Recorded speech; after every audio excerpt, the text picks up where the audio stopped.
حضرت عبدل مطلب کا بھی انتقال ہو گیا۔ ابن حشام کے یہ لفظ سینہ چیرتے ہیں کہ جب امیر قریش کا جنازہ اٹھا تو سارا مکہ جنازے کے لیے امڑ آیا، لیکن لوگوں نے 8 سال کے ایک بچے کو دیکھا جو دیواروں سے لپٹ لپٹ کے رو رہا تھا۔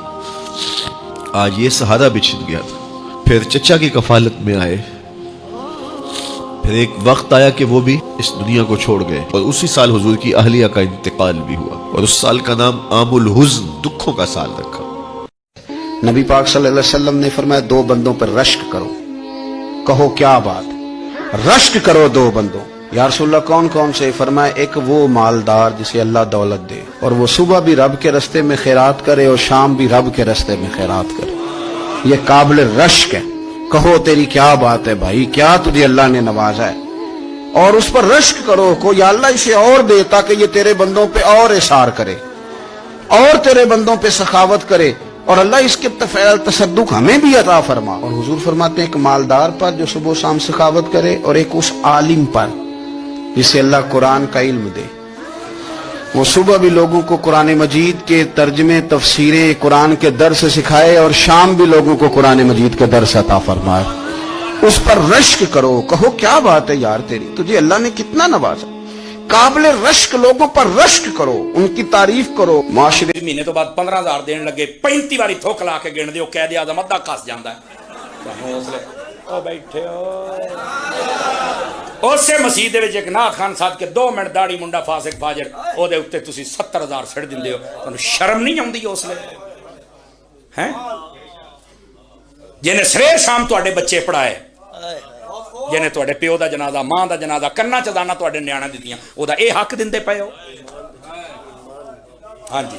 قیامت کے دن نامہ اعمال پر سب سے وزنی جو عمل ہوگا وہ حسن خلق ہوگا۔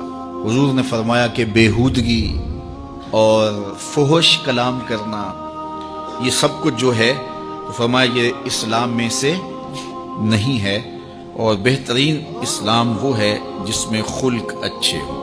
تو کہا کہ میری تو مجبوری تھی کہ میں نے بیٹی کی شادی کرنی تھی، اور میں اس لیے گھوڑا 300 سستا بیچ رہا تھا، اور تم نے 800 کا لیا جب تمہیں 500 کا مل رہا تھا۔ کہا میری بھی مجبوری تھی۔ کہا تمہاری کیا مجبوری تھی؟ کہا میرے رسول کا فرمان میری مجبوری تھی۔ کہا کیا رسول اللہ کا فرمان ہے؟ کہا ہمارے رسول نے ہمیں سودا خریدنے کا حکم دیا ہے، کسی کی مجبوری خریدنے کا حکم نہیں دیا۔ آج تو کہتے ہیں جناب یہ 5 کروڑ کی پراپرٹی ہے، وہ تو مجبور ہے بیچارہ اس لیے 3 کروڑ کی بیچ رہا ہے۔ ہم کہتے ہیں بس ہاتھوں ہاتھ اٹھا لے یار، اگر کوئی بندہ اپنا گھر بیچ رہا ہے اس لیے کہ وہ مجبور ہے اور وہ 1 کروڑ روپے کا ہے، تو ہم اس کو 50 کا کیوں خرید رہے ہیں جب ہے 1 کروڑ کا؟ 1 کروڑ کا خریدے۔ اور جو ساری زندگی لوگوں کی مجبوریاں خریدتے ہیں، فلاں پراپرٹی فلاں کی مجبوری سے خریدی، فلاں پراپرٹی فلاں کی مجبوری سے خریدی، کچھ لوگ اس طاق میں رہتے ہیں کوئی مجبور ہو تو اس سے خریدے۔ اللہ اکبر۔ پھر ایک وقت آتا ہے کہ یہ مجبور ہوتا ہے اور اس کی پراپرٹی کوڑیوں کے بل بک رہی ہوتی ہے۔ ہم نے اپنی آنکھوں سے ایسے مناظر دیکھے، تو کسی کی مجبوری نہ خریدیں، سودا خریدیں۔ امام مالک کہتے ہیں کہ حضور نے ارشاد فرمایا جس نے میرے وصال کے بعد میری قبر کی زیارت کی گویا اس نے میری زیارت کی۔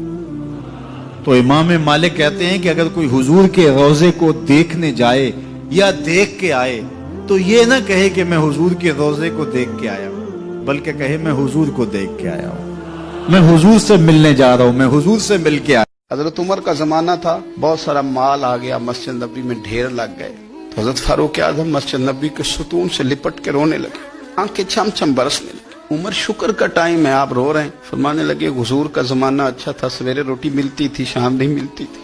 ابو بکر کا دور اچھا تھا، ایک وقت کھاتے تھے، ایک وقت بھوک کاٹتے تھے، میرے لیے یہ آزمائش رہ گئی تھی، اتنے ڈھیر مال کے آ رہے ہیں۔ آپ فرمانے لگے تمہیں نہیں پتا جہاں مال آتا ہے وہاں عداوت بھی آتی ہے، بغض بھی آتا ہے، نفرتیں بھی آتی ہیں، اب تباہی اترے گی، اب اس کے لیے لوگ لڑیں گے، اب بھاگیں گے، لالچ کے رشتے بنائیں گے، اب لوگوں کو شیشوں میں اتارنے کی کوشش کریں گے، جھوٹ بولیں گے، چاپلوسیاں کریں گے، خوش آمدیں کریں گے، تباہی اترے گی۔ او یار رشتوں کو پیسوں کے ترازو میں نہ تولیں، ورنہ عداوت بڑھ جائے گی، دولت بڑا بغض پیدا کرتی، اس کی دوڑ لگ جاتی۔